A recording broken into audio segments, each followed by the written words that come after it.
Hello friends, welcome back to my YouTube channel Nasrin Padasalai. In today's video, I'm going to teach you about autoimmunity. My video won't be in theory or it won't be more boring as because I'm sharing the notes only. It's better if you take copy these notes and if you listen to my video, then you will definitely get 40 plus in GATE 2021. And all the contents for this video I had taken from QB Immunology book only and the entire video will be in English. If you didn't subscribe to my YouTube channel, then please give subscription button so that I can bring you many content. Already I had posted the video about CSIR NET exam and the GATE 2020 Mission GATE 2020 series. If you didn't watch, then please go and watch and please subscribe so that I post you many notes for many exams including DBT MET JRF, ICMR JRF, ICAR JRF and CSIR JRF. Let's get started. First thing is that you should know autoimmune disorders. Autoimmune disorder is nothing that the body will produce an autoimmunity against ourselves. So they are classified into two types. One is organ specific autoimmune disorders and another one is systemic autoimmune disorder. Because from exam point of view, they won't ask you definition of this autoimmunity. They will ask the questions related to autoimmune disorders. So, organ-specific autoimmune disorders mean they are specific only to a specific organ. Systemic means they are specific to more than one organ. For example, if addition disease, the autoantibody are produced against these adrenal cells. Autoimmune hemolytic anemia, autoantibodies are produced against RBC membrane protein. Good pasture disorders, autoantibodies are produced against the renal or lung basement membrane. Graves' disease, the autoantibody are produced against thyroid stimulator hormone receptor. Hashimoto thyroiditis.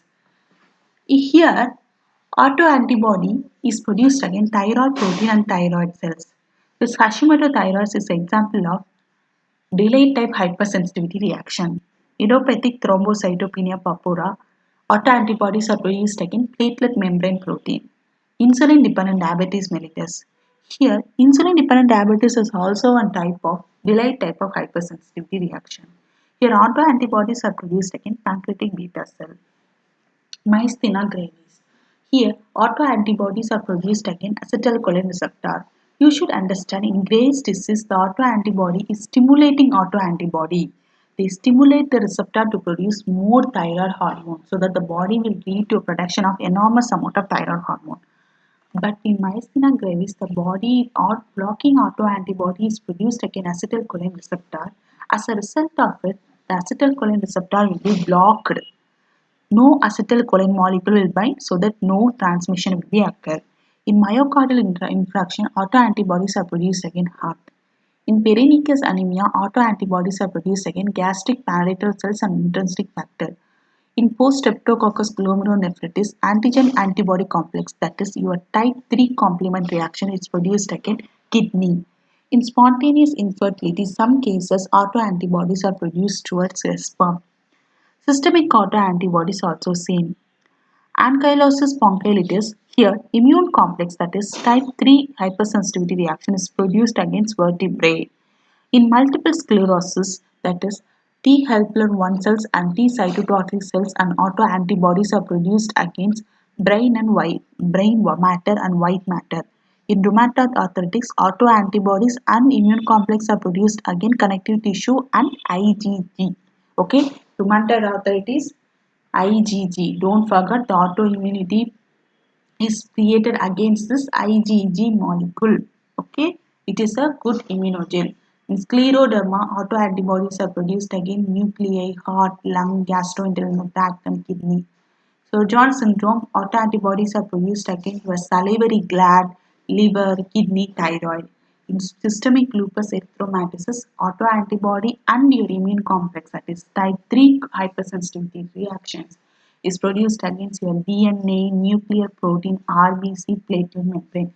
The last thing, systemic lupus erythematosus, is very, very important. Here, autoantibody and immune complex is produced against our DNA, nuclear protein, RBC, and platelet membrane. Okay, so don't forget to study this tabulated form.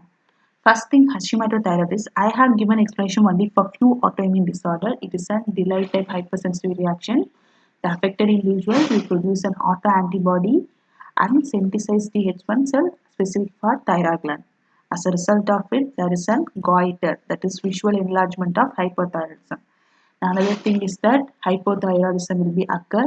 Antibodies are formed against number of thyroid protein, including thyroglobulin and thyroid peroxidase. Both are involved in uptake of iron. The binding of the autoantibodies to these proteins interfere with the iodine uptake. As a result of it, there is a decreased production of thyroid hormone leading to hypothyroidism. Okay. The next thing is that autoimmune anemia. In Peyronie's anemia, autoantibodies are produced against intrinsic factor. Intrinsic factors is nothing but it facilitates the uptake of vitamin B12 from the small intestine.